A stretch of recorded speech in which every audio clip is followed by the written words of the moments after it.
Huddle, huddle, it's time to huddle. I'm Ira Weinstein from Recon Research, and today we're focused on the power of the huddle room. No sales hype, no marketing hype, no gimmicks. This is the real deal.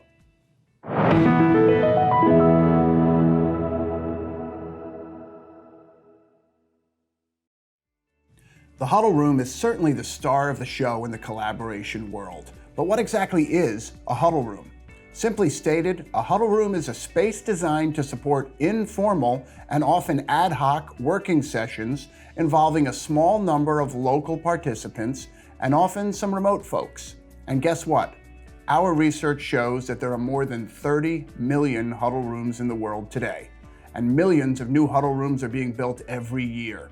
In other words, huddle rooms are not just a fad, they are here to stay. We're often asked, what should a huddle room look like? The answer is, that's up to you, up to your company, up to your designers, up to your facilities folks. We've seen huddle rooms with table seating, huddle rooms with bar-style seats, coffee tables, couches, even bean bags. We've seen huddle rooms with standard walls, glass walls, and even no walls, but they're all still huddle rooms. And that brings me to the next point.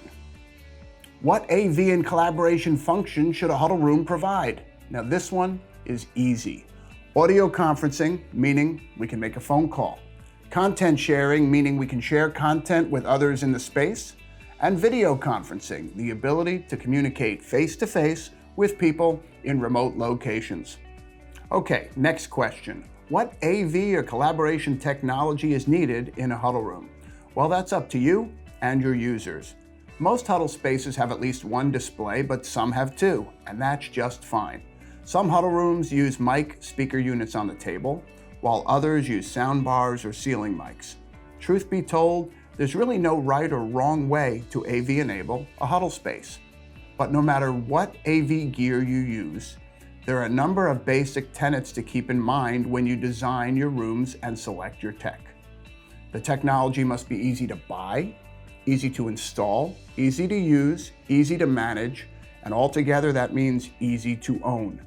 In practice, this means organizations should use as few devices as possible from as few vendors as possible. More vendors and more technology means more complexity and more cost. So let's keep things as simple as possible. In addition, organizations should use devices that can be installed quickly and easily by people with little or no experience. Yes, I'm talking about standard IT support people, telephony folks, even admin assistants, and frankly, the users themselves. If you can operate a mobile phone, you should be able to install a huddle room solution. And finally, organizations should design systems that can be used by anyone without training and without support. For example, when a user connects a laptop, the system should automatically show and send the laptop content. No buttons to press, no additional work. But how can a company choose the right AV systems for its huddle rooms? Step 1, determine which features, functions, and attributes matter to your company. Then use those elements as the first column in a decision matrix like the matrix shown on screen. Step 2, create a rating scale that makes sense for your organization. In our example, we're using a scale of 1 to 5, with 5 meaning high or important. Step 3, define the minimum rating a solution needs to be considered viable. In our example, we've said that a solution must have an ease of use rating of at least 3 in order to make the cut. Step 4, rate each solution you're considering in each comparison area. And as you rate each solution, you should disqualify solutions that don't meet the minimum rating for any feature. And step 5, calculate the selection score for each solution using a sum product of the importance factor and each solution's rating. In our example, even though solution A scored better in 4 of the 7 categories, solution B actually had a higher selection score.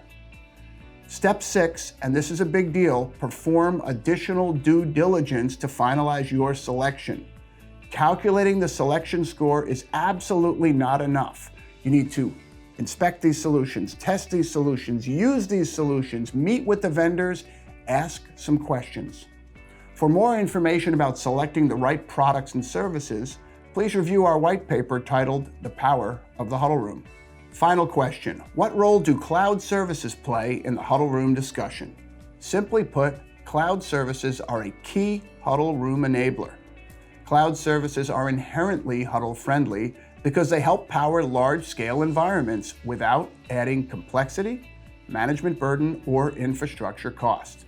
Now, could an organization with a few hundred Huddle rooms handle their conferencing on their own without a cloud service? Sure, and some do. But as deployment size grows, so does the burden and cost of owning and managing the environment, and in some cases, it grows exponentially. Cloud calling services solve much of this problem. The real question is whether it makes sense for an organization to shoulder all this burden. My view is that companies should focus on what they do best. Investment banks should focus on banking. Pharmaceuticals should focus on making the best drugs possible. Cloud services allow organizations to focus on what they do best and what they do for a living, and not on conferencing and collaboration. Huddle rooms are casual spaces where people do real work all day, every day, and there are more than 30 million Huddle rooms in the world today. In the Huddle game, accessibility, scalability, and simplicity are the key factors for success. Organizations seeking to empower their users should AV enable as many of their small meeting rooms as possible. Thank you for your time and have a great day.